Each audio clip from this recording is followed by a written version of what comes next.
জয় জগন্নাথ বন্ধুরা। তো আমি ব্লগটি ট্রেনে বসে স্টার্ট করলাম, তো আমি ভুলে গেছিলাম ব্লগটি স্টার্ট করতে।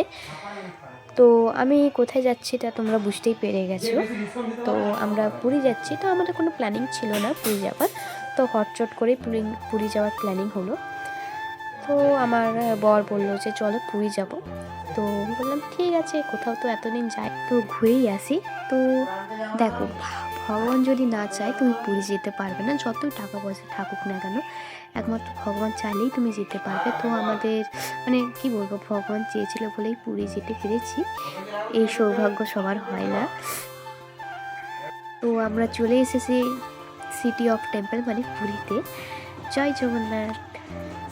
তো আমরা হোটেলে গিয়ে ফার্স্টে ড্রেস চেঞ্জ করে তারপর আমরা সমুদ্রের ধারে চলে আসলাম। তো আগে আমরা চান টান করে তারপরে আমরা মানে পুরীর জগন্নাথ মন্দিরে যাব। তো আগে চানটা করে নিলাম, সমুদ্রের ধারে আসলাম। চলো।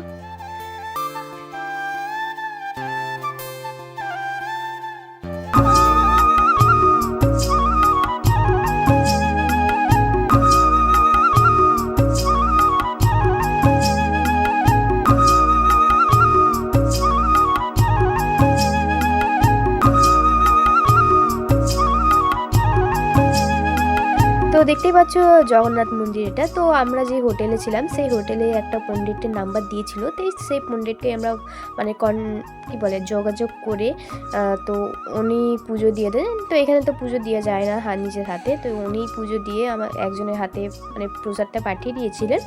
তো ওই পণ্ডিতটা খুবই ব্যবহার ভালো ছিল।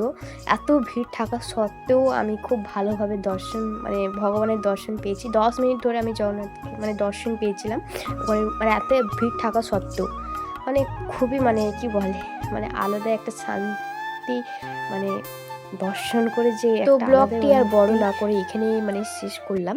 তো এই ব্লগটি পার্ট 1 এবং পার্ট 2 খুব জলদি আসবে। তো যদি ভালো লেগে থাকে লাইক কমেন্ট শেয়ার এবং সাবস্ক্রাইব করবেন। Tata bye bye.